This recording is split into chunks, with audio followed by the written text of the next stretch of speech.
नमस्कार दोस्तों। तो फाइनली जो है हमास और इजराइल के बीच में सीज फायर साइन हो गया है। ट्रंप ने इसकी जानकारी दी, उसके बाद कतर ने, सारे मीडिएटर्स ने इस चीज़ की जानकारी दी कि finally Hamas and Israel have signed of और सीज फायर आज से ही शुरू हो जाएगा। और उसके बाद जो पूरा शर्तें थी कई सारी कि इसमें इजराइल को अपनी जो फोर्सेस हैं उनको विड्रॉ करना पड़ेगा, हमास को जितने भी हॉस्टेजेस उन इजरायली हॉस्टेजेस हैं उनके पास जो जीवित हैं उनको तुरंत विद इमीडिएट इफेक्ट उनको छोड़ना पड़ेगा। ये सारी चीज़ें जो हैं उन सारी डील्स को माना जाएगा। लेकिन अब इस पूरी सीज फायर डील के बाद, जैसा कि मैंने आपको पहले बताया था कि सेलिब्रेशन आपको गाजा में देखने को मिल रहा है। गाजा में सेलिब्रेट इसको इस तरीके से किया गया। फाइनली गाजा के लोग, इतना लंबे समय का वॉर, इतने लंबे समय से जो लगातार बॉम्बिंग हो रही थी गाजा के ऊपर, उसके बाद उनको राहत की सांस मिली है। फाइनली ह्यूमैनिटेरियन एड जो है वो पूरी तरीके से गाजा में पहुंच पाएगा। ये सारी खुशियां हैं और उसी का सेलिब्रेशन हो रहा है। दूसरी तरफ इसको इस तरीके से भी देखा जा रहा है कि कहीं ना कहीं हमास एट द एंड में आकर के बिल्कुल ख़त्म होते होते भी बच गया। हमास एज अ ऑर्गेनाइजेशन बच गया, एज अ ग्रुप बच गया। ऑल्दो वो गवर्निंग स्ट्रक्चर में नहीं होगा लेकिन फिर भी कम से कम बच तो गया। अभी तो बचने की भी मुसीबत पड़े हुए थे। वहीं दूसरी तरफ इजराइल के लिए जो प्रॉब्लम्स हैं, जो मुसीबतें हैं, वो अब शुरू हो चुकी हैं क्योंकि अब उनको गवर्नमेंट का अपना साथ जो है वो कम मिलेगा। और इसीलिए ट्रंप ने उनको सेव करने के लिए, आपको ये वाला आर्टिकल दिख रहा होगा कि कहीं ना कहीं ट्रंप ने बोला कि वो इजराइल में विजिट करेंगे, वो इजराइल की पार्लियामेंट यानी कि नेसेट को एड्रेस भी करेंगे इस चीज़ के ऊपर। तो Trump will come in to the favour of Benjamin Netanyahu and will try to save him. Obviously Trump के लिए बहुत खुशी का माहौल है क्योंकि जब से वो आए हैं दुनिया भर के प्रॉमिस करते आए हैं लेकिन हर जगह उनको ह्यूमिलिएशन सहना पड़ा है। तो फाइनली कोई बात उन्होंने बोला और उसको मान लिया गया। ये पहली बार ऐसा हुआ है। डिटेल में इस पूरी सिचुएशन को डिस्कस करते हैं, क्या होने वाला है, कैसे होने वाला है, कहाँ पर क्या पॉलिटिक्स चल रही है। पर वीडियो में आगे जाने से पहले एक बड़ी अनाउंसमेंट अनअकैडमी टीम की तरफ से कि दीपावली के अवसर पर अनअकैडमी ने अपने यूपीएससी सीएससी सब्सक्रिप्शन में सबसे बड़ा डिस्काउंट यहाँ पर आपके लिए किया है। अगर आप यूपीएससी सीएससी की प्रिपरेशन करना चाहते हैं तो आप अनअकैडमी की सब्सक्रिप्शन सिर्फ 19,999 में ले सकते हैं। इसके साथ आपको 12 मंथ्स का फ्री एक्सटेंशन भी प्रोवाइड किया जाएगा। अनअकैडमी के टॉप एजुकेटर जैसे मृणाल सर, प्रतीक सर, सुदर्शन सर जैसे एजुकेटर्स यहाँ पर आपको इस बैच के अंदर पढ़ा रहे होंगे। कंप्लीट सिलेबस का कवरेज होगा, सारे बैचेस का एक्सेस यहाँ पर आपको मिल जाएगा। जीएस टेस्ट सीरीज, सीसैट, सब कुछ यहाँ पर कवर किया जाएगा। डेडिकेटेड डाउट सॉल्विंग सेशंस होंगे। तो ज़रूर से आप इस पूरे बैच को ज्वाइन करिए। डिस्क्रिप्शन में इस बैच की लिंक आपको मिल जाएगी, उस पर क्लिक करके आप इसको ज्वाइन कर सकते हैं। अगर आप यूपीएससी सीएससी का अटेम्प्ट 2028, 2029 या उससे आगे किसी ईयर में देना चाहते हैं, लंबा समय है आपके पास, तो अनअकैडमी ने आपके लिए एक नई मुहिम शुरू की है, यूपीएससी मंजिल बाय अनअकैडमी। हमारा यूट्यूब चैनल है, इसको सब्सक्राइब करिए। यहाँ पे सारा कंटेंट फ्री ऑफ कॉस्ट आपको दे दिया जाएगा। सारे स्ट्रेटेजी सेशन, सारा कंटेंट, पूरा यूपीएससी का सिलेबस हम यहाँ पर आपके लिए कंप्लीट कराएंगे। तो इसमें ऑलरेडी कई सारी वीडियोस ऑलरेडी आ चुकी हैं। इंडियन पॉलिटी मैं वहाँ पर कवर करा रहा हूँ और उसमें कई सारी वीडियोस आपको दिखाई दे देंगी। तो इसकी लिंक भी आपको पिंड कमेंट में मिल जाएगी। इस चैनल को भी आप ज़रूर से सब्सक्राइब कर लीजिएगा। Now coming to back to the topic. तो जैसा कि डोनाल्ड ट्रंप ने इस चीज़ की जानकारी दी, ट्रंप ने कहा कि भाई फाइनली जो है वो डील, सीज फायर डील हो चुकी है हमास और इजराइल के बीच में। और जो ट्रंप का 20 पॉइंट पीस प्लान था, 20 पॉइंट गाज़ा पीस प्लान था, उसके ऊपर साइन हो गया। और गाज़ा पीस प्लान की जो सारी शर्तें हैं उसके लिए इजराइल ने भी मान लिया, हमास ने भी मान लिया। ऑल्दो मतलब ये तो फर्स्ट फेज़ का सीज फायर साइन हुआ है, कई सारे फेजेस में ये सीज फायर होना है। पहला फेज़ जब पूरी तरीके से सही से निकल जाएगा, उसके बाद सेकेंड एग्रीमेंट साइन होगा, फिर थर्ड एग्रीमेंट साइन होगा। इस तरीके से पूरा 20 पॉइंट पीस प्लान चलेगा।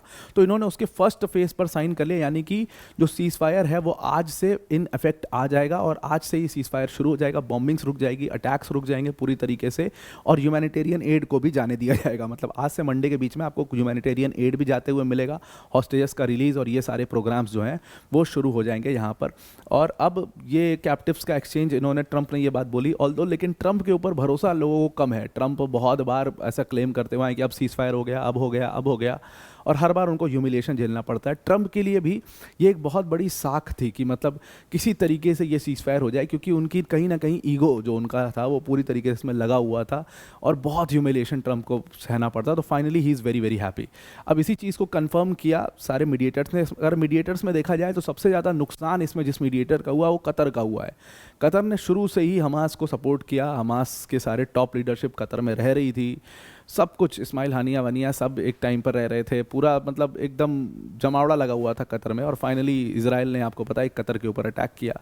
बाद में उन्होंने कतर से माफ़ी मांग ली, लेकिन कतर का सबसे ज़्यादा नुकसान तो क्योंकि कतर का इतना कुछ यहाँ पर स्टेक पर था, इसलिए कतर की बात जो है वो तो माननी पड़ेगी, ट्रम्प की ज़रूर माने या ना माने। अब यहाँ पर देखो, कतर ने कहा कि भाई हो चुका है फाइनली, ये सब कुछ साइन हो चुका है, सारे प्रोविजंस के ऊपर हमने साइन कर दिया है, फर्स्ट फेज जो है हो चुका है। अब इसके बाद इजरायली हॉस्टेजेस को छोड़ा जाएगा, जो भी इजरायली हॉस्टेजेस जिंदा वहाँ पर बचे हुए हैं, और उसके साथ इसराइल को पैलेस्टीनियन प्रिजनर्स को छोड़ना पड़ेगा, और उसके बाद इसराइल को अपनी फोर्सेस भी वहाँ से हटानी पड़ेगी। ये कतर की फॉरेन मिनिस्ट्री ने इस चीज़ के ऊपर जानकारी दी है।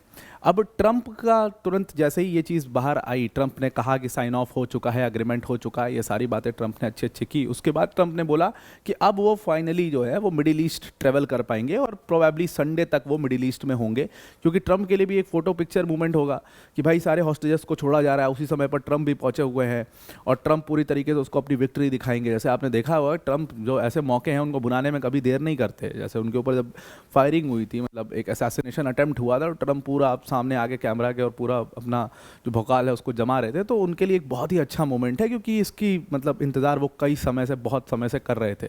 अभी जो पूरा सीज फायर हुआ, इसमें मीडिएटर्स का बहुत बड़ा रोल रहा। सारी मीडिएटर से सारी ऑफिशियल्स जो हैं वो मौजूद थे, कतर के, टर्की के, इजिप्ट के, यूएस के, और इस पूरे डेलीगेशन ने फाइनली इसको वो करवाया। जो 20 पॉइंट पीस प्लान के ऊपर जो डिफरेंसेस थे हमास के, इजराइल के, दोनों के डिफरेंसेस क्लियर करा के फाइनली फर्स्ट फेज के ऊपर साइन हो चुका है।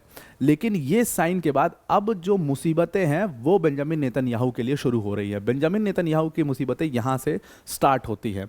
नेतन्याहू ने कहा कि अब उन्होंने अपना सब कुछ डिसीजन ले लिया है, उन्होंने साइन कर दिया है, लेकिन अभी उनको अपनी कंट्री से, उनको अपनी कंट्री की गवर्नमेंट के से इसको रेटिफाई कराना पड़ेगा, और तभी जा करके ये इफेक्टिव हो पाएगा, तभी जा करके हम प्रिजनर्स को छोड़ पाएंगे। हमारी जो शर्तें हैं वो उनको हम पूरी कर पाएंगे। जब तक हमारी गवर्नमेंट का इसमें साथ नहीं होगा तब तक हम नहीं कर पाएंगे इस चीज़ को। अब देखिए क्या है कि इसराइल का जो फार राइट है ना, वो बहुत ही स्ट्रांग है, और दूसरी चीज़ वो बहुत ज़्यादा मतलब पावर तो होल्ड करता ही करता है, और दूसरी चीज़ वो बिल्कुल भी ये नहीं चाहता कि हमास को किसी भी तरीके से ज़िंदा छोड़ा जाए, क्योंकि वो एक इजरायली प्राइड में बिलीव करता है। और इजराइल की गवर्नमेंट की जो सिचुएशन है, मैंने आपको पहले भी बताया था कि वहाँ पर परसेंटेज, हर पार्टी को जितने परसेंटेज वोट्स मिलते हैं उसके हिसाब से उनको सीट अलॉट होती है। यानी कि वहाँ की कुछ सुविधा कुछ ऐसी है कि जब सरकार आपको बनानी है तो आप कोलिशन की ही सरकार इजराइल के अंदर बना पाओगे। इजराइल के पार्लियामेंट को नेसेट कहते हैं। तो वहाँ पर उस कोलिशन की सरकार में, यानी कि बेंजामिन नेतन्याहू सरकार के अंदर, 2 मिनिस्टर्स, दोनों को मैंने बताया, एक जो है वो तो वहाँ के फाइनेंस मिनिस्टर है जो कि बहुत ही पावरफुल है, फार राइट के हैं, और दूसरे जो है वो वहाँ के नेशनल सिक्योरिटी मिनिस्टर है, और दोनों ही बहुत ज़्यादा, इतमार बेन ग्वीर तो बहुत पावरफुल है। ये दोनों फार राइट लीडर्स पहले भी सिरे से नकार चुके इस चीज़ को कि 20 point peace plan, Gaza peace plan के ऊपर साइन इजराइल को नहीं करना चाहिए, इजरायली प्राइड को दाव पे लगाने वाली बात हो जाएगी, उन्होंने पहले ही कहा था। अब वहीं से ये सारी चीज़ें अप्रूव होनी है, तो 2 फार राइट तो बिल्कुल निकल जाएंगे, वो लीडर्स, वो तो बिल्कुल इसके ऊपर रेडी नहीं होने वाले। लेकिन बाकी गवर्नमेंट रेडी होगी, तो इसमें चांसेस है कि रेडी होगी, लेकिन अगर उन्होंने लॉबिंग कर दी तो नहीं होगी।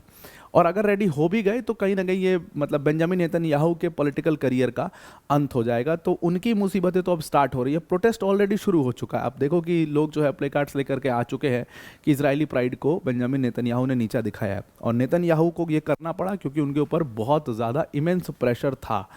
अब इसी सारी चीज़ों को देखते हुए, वहाँ की पॉलिटिक्स को देखते हुए, ट्रंप ने कहा कि चलो I will come to save Benjamin Netanyahu, क्योंकि इन्होंने मेरे प्रेशर की वजह से साइन किया है। तो ट्रंप ने कहा कि भाई मैं नेसेट में जाऊंगा, मैं इजराइल पहुंचूंगा, और इजराइल की पार्लियामेंट जिसको नेसेट कहते हैं उसको एड्रेस करूंगा, और पूरी तरीके से लोगों को मोटिवेट करने की वहाँ पर कोशिश करूंगा कि देखो यूएस के साथ है और इजराइल के लिए बहुत अच्छा होगा, अभी हम छोड़ देते हैं, अभी प्रेशर काफ़ी था, इंटरनेशनल प्रेशर, बाद में इनको देख लेंगे। इस तरीके की बात ट्रंप वहाँ पर जाकर के करने वाले हैं। अब जो पहली फेज़ की, जो पहला फेज़ जो साइन हुआ है, इसमें सबसे पहले तो इजरायली हॉस्टेजेस जो 20 बोले जा रहे हैं कि जो जिंदा 20 हॉस्टेजेस हैं उनको छोड़ा जाएगा सबसे पहले, यानी कि आज से लेकर के मंडे के बीच में इनको छोड़ा जाएगा। और जब इनको छोड़ा जाएगा, पिक्चर मोमेंट के लिए ट्रंप उसी समय इजराइल में मौजूद होंगे, पूरा इन हॉस्टेजेस का स्वागत होगा और ट्रंप अपना जो सब कुछ करेंगे। तो वो कोइंसाइड कर रही है उनकी डील। दूसरा, यहाँ पर इजराइल को बहुत सारी शर्तें यहाँ पर माननी है। पहली शर्त तो ये है कि उनकी जो अपनी ट्रूप्स है इजराइल की, उसको पार्शियली विड्रॉ करना पड़ेगा, और दूसरा है कि पैलेस्टीनियन प्रिजनर्स को छोड़ना पड़ेगा। पहला जो उनको पार्शियली विड्रॉ करना पड़ेगा, तो नीली वाली लाइन जो आपको यहाँ पर दिखाई दे रही है, इस समय यहाँ पर है ये इजरायली ट्रूप्स, अब इनको मूव करके ये जो येलो लाइन है यहाँ पर आना पड़ेगा, तब जा करके उसका दूसरा फेज शुरू होगा कि पैलेस्टीनियन प्रिजनर्स, जो 100 ऑफ पैलेस्टीनियन प्रिजनर्स जो अभी बंद हैं इजराइल के अंदर, उनको इनको छोड़ना पड़ेगा। और सबसे तीसरा सबसे मुश्किल काम कि पहला तो हमास को डिसआर्म करना और दूसरा फिर उसको गवर्निंग स्ट्रक्चर से बाहर करना। ये तो अपने आप में ही बहुत मुश्किल काम है जो आज तक कभी ना हो पाया। वो देखते हैं कितना ही हो पाता है। अब यहाँ पर चैलेंज फिर से फंस जाता है। फिर से पैलेस्टीनियन प्रिजनर्स को जब इजराइल को छोड़ना हुआ तो इजरायली लॉ ये कहता है कि जब आप पैलेस्टीनियन प्रिजनर्स को छोड़ो, क्योंकि ये पूरा केस के तहत केस चला जाता है। हमारे यहाँ देश में भी आप देखो कि जो देशद्रोही होते हैं उनके खिलाफ पूरा बाकायदे लॉ के तहत एक केस चलाया जाता है और ये केस कोर्ट में चलता है और उसके तहत वो जेल में होते हैं। तो इसमें गवर्नमेंट बहुत ज़्यादा कुछ कर नहीं सकती है। तो अब यहाँ पर फिर से इजरायली लॉ के हिसाब से क्या होगा कि इस हॉस्टेज डील को परस्यू करने के लिए इनको फिर से अपनी गवर्नमेंट का परमिशन लेना होगा। और अगर मान लीजिए इनके कैबिनेट ने इनके फेवर में, इस डील के फेवर में वोट कर भी दिया, उसके बाद भी एक छोटा सा विंडो दिया जाता है कि अगर किसी को भी इससे आपत्ति है तो वो पेटिशन फाइल कर सकता है इजराइल के हाई कोर्ट के अंदर। और 100% इसमें पेटिशंस बहुत सारी फाइल होंगी क्योंकि प्रोटेस्ट ऑलरेडी शुरू हो गया, फार राइट के लोगों ने प्रोटेस्ट करना शुरू कर दिया है। तो पेटिशंस इसके ऊपर खूब सारा यहाँ पर फाइल किया जाएगा। अब ये सारी मुसीबतें जब पार हो जाएंगी, ये सारे हर्डल्स जब पार हो जाएंगे, तब फाइनली जा करके आप समझ लो कि ये जो डील है ये एक्चुअल में हो पाएगी। तो लॉ के हिसाब से भी, इजरायली लॉ के हिसाब से भी बहुत मुश्किल है, इजरायली पॉलिटिक्स के हिसाब से भी ये बहुत सारी मुश्किलें हैं। अब ट्रंप और बेंजामिन नेतन्याहू उसको किस तरीके से वर्क कराएंगे ये एक देखने वाली बात होगी। तो अब आपको ये पूरा आर्टिकल समझ में आ गया होगा। आज जो हमने अपना YouTube चैनल की जानकारी दी है, यूपीएससी मंजिल बाय अनअकैडमी, उसकी लिंक आपको मिल जाएगी या आप YouTube पर सर्च भी कर सकते हो, चैनल आ जाएगा, उसको आप ज़रूर से ज़रूर सब्सक्राइब कर लीजिए। आज के लिए इतना ही। Thank you and have a nice day.